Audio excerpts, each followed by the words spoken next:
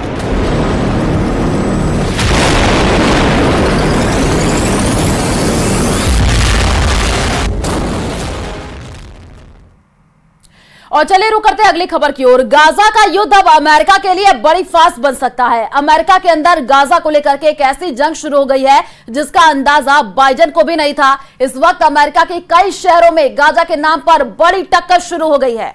देखिए रिपोर्ट।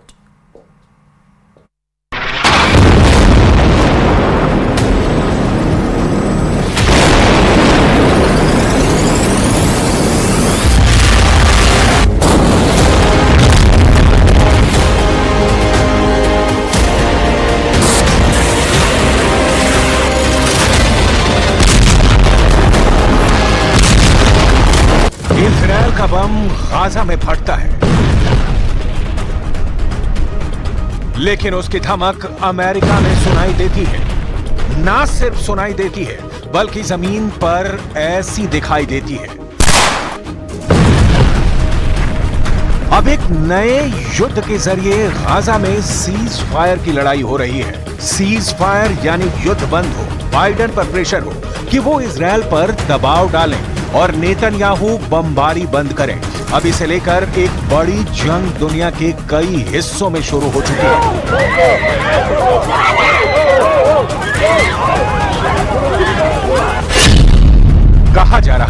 कि गाजा का युद्ध अमेरिका में पहुंच चुका है। गाजा को बचाने के लिए अमेरिका में जंग शुरू हो चुकी है। इस जंग में अमेरिका के विश्वविद्यालय बैटल ग्राउंड बन चुके हैं।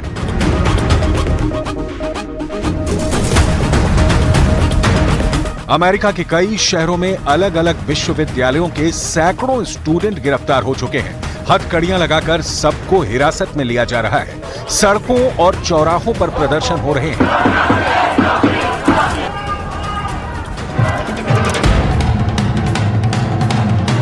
पुलिस और छात्रों के अलावा यूनिवर्सिटी स्टाफ पर एक्शन लिया जा रहा है। ये अटलांटा है और यहाँ पर छात्रों पर पुलिस की कार्रवाई की तस्वीरें विचलित भी कर सकती हैं। हंगामा और बवाल बहुत ज्यादा है। इनकी डिमांड है कि गाजा युद्ध रुक, पश्चिम एशिया में लगी आग बुझ। This is insane. I just saw police use unnecessary violence for peaceful protesters. I saw police knock students to the ground. Clearly you see a bunch of arrests going on. People were pepper sprayed. This is a school. Like, why is this happening? हंगामा America के शहरों में जारी है। आग Israel की सड़कों पर भी लगी हुई है। एक तरफ अमेरिका का ओहायो है, दूसरी तरफ इजरायल की राजधानी तेल अवीव है। दोनों तरफ तनाव फैला है, दोनों तरफ फसाद जारी है, दोनों तरफ भीड़ अपने देश के पुलिस के साथ जूझ रही है।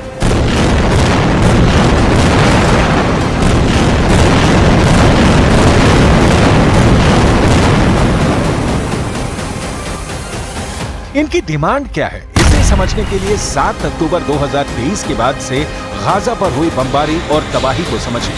गाजा पर गिरे हर बम ने जान ली है। एक नहीं, दो नहीं, बल्कि हर बम ने 10-10 जान ली है।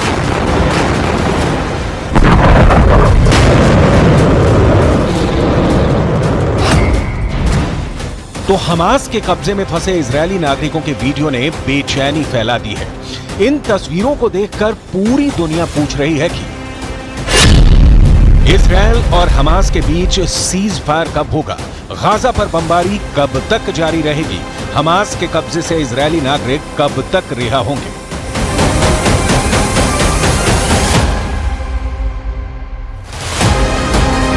अमेरिका में यूनिवर्सिटी के स्टूडेंट ये युद्ध लड़ रहे हैं और पुलिस उन्हें रोकने के लिए केमिकल स्प्रे कर रही है।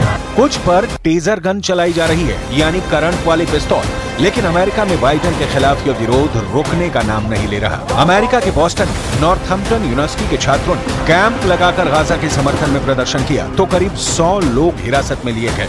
इनमें ज्यादातर छात्र और छात्राएं ही हैं। कई जगह आंसू गैस के गोले छोड़कर इस विरोध को दबाने की कोशिश हुई। अमेरिका के इंडियाना में ब्लूमिंगटन नाम का शहर है और यहाँ इंडियाना यूनिवर्सिटी में 23 लोगों को गिरफ्तार किया गया। एरिजोना स्टेट यूनिवर्सिटी में करीब 70 लोग गिरफ्तार किए गए क्योंकि यहाँ भी तंबू लगाकर गाजा में सीज फायर की मांग की गई। फिलिस्तीन के समर्थन के साथ यहाँ इजरायल के बंधकों की भी बात हो रही है और उनकी रिहाई के लिए भी अमेरिका पर दबाव डाला जा रहा है। We see what's happening in the United States and now in Australia. We keep going and we hope that it'll take off in France too, because universities really have a role to play in what's happening in Palestine and the genocide which is underway. सबसे बड़ी बात यह है कि पूरी आजादी के साथ अपनी आवाज उठाने के लिए जिस अमेरिका के लोकतंत्र की तारीफ की जाती है, वहां यूनिवर्सिटी के स्टूडेंट्स पर लाठी डंडे और आंसू गैस सब कुछ छोड़े जा रहे हैं। उनको गिरफ्तार किया जा रहा है। पिछले 10 दिनों में अमेरिका की Yale University, University of Southern California, Vanderbilt University और यूनिवर्सिटी ऑफ मिनेसोटा में काफी हंगामा हुआ है। इन विश्वविद्यालयों की इमारतों को प्रदर्शनकारियों ने घेर लिया। इस वजह से कई प्रोग्राम कैंसिल करने पड़े, पुलिस बुलाई गई और फिर अमेरिका को बदनाम करने वाली तस्वीरें पूरी दुनिया में छा गई।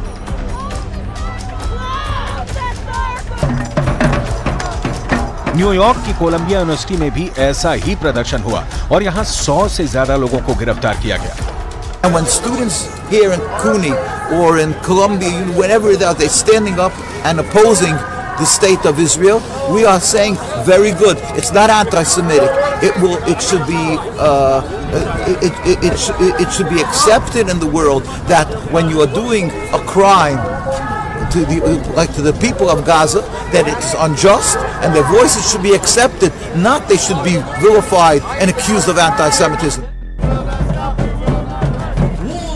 अब यही हाल कनाडा में भी देखा गया, यही हाल ऑस्ट्रेलिया, ब्रिटेन और फ्रांस में भी देखा जा रहा है। ये वो देश हैं जिन्होंने गाजा में नॉन स्टॉप बमबारी को लेकर इजरायल का समर्थन किया है, यानी बम रफा कैंप में गिर रहा है और गुस्से के शोले पश्चिमी देशों में भड़के हुए हैं।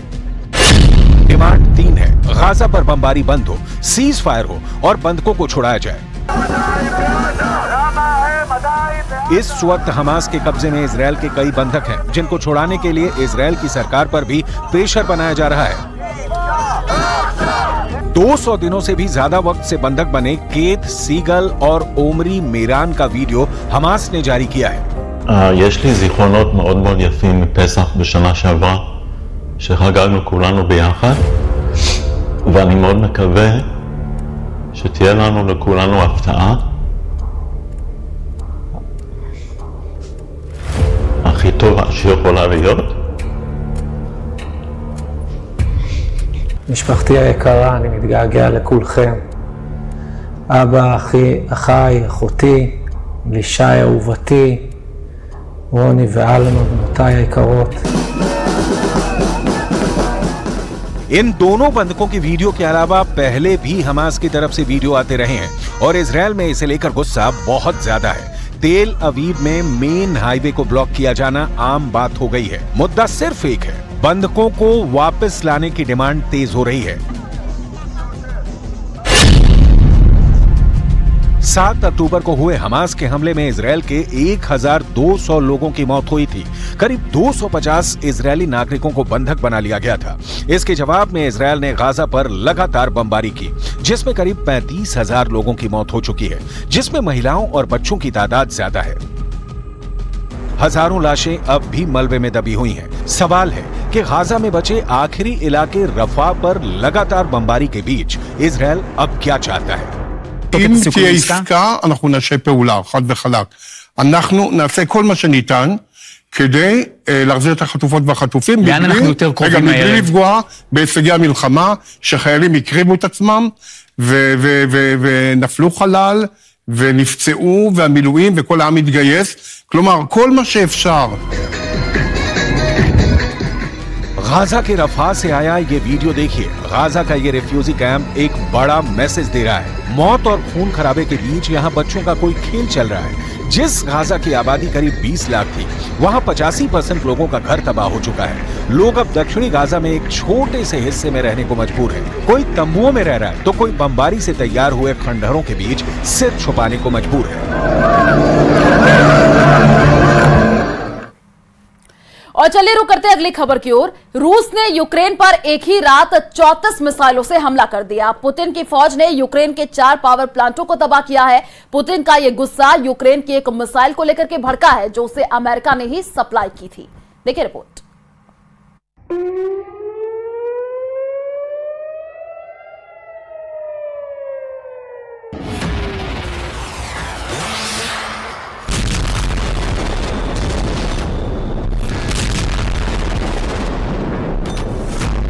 चौंतीस मिसाइल हमलों से यूक्रेन धुआं धुआं।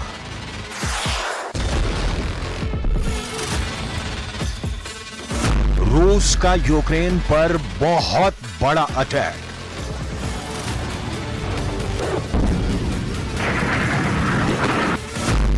यूक्रेन के 4 पावर प्लांट हुए तबाह।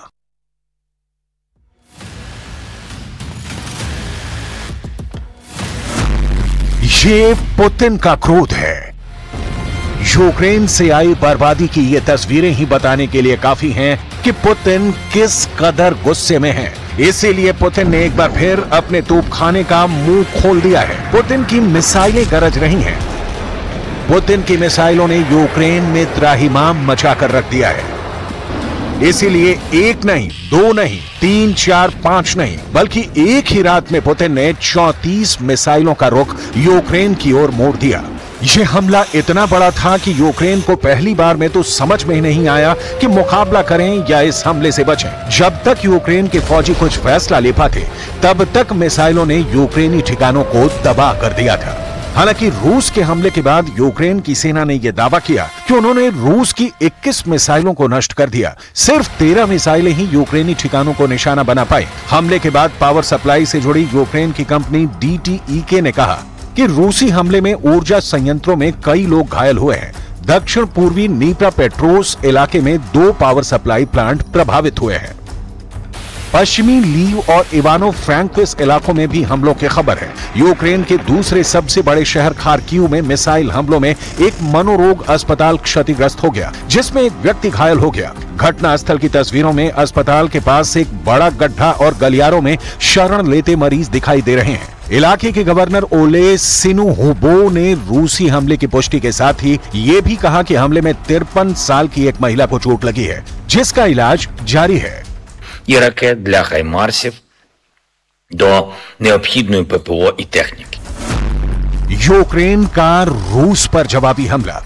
इस बीच यूक्रेन ने भी रूस पर काउंटर अटैक कर दिया, लेकिन एक साथ रूस के दक्षिणी कास्त्रोडार इलाके में 60 से अधिक ड्रोनों से हमला कर दिया। कास्त्रोडार इलाके के गवर्नर वेनियामिन कोंद्रतयेव ने कहा कि यूक्रेनी बलों ने एक तेल रिफाइनरी और बुनियादी सुविधाओं को निशाना बनाया, लेकिन कोई हताहत या गंभीर नुकसान नहीं हुआ। इस बीच खबर यह भी है कि यूक्रेन के हमले में स्लावयान्स्क तेल रिफाइनरी में आग लग गई। यूक्रेनी ऊर्जा मंत्रालय ने शनिवार को कहा कि रूस के कास्त्रोदार क्षेत्र में एलस्की और स्लावयान्स्क तेल रिफाइनरियों पर हमला किया गया था।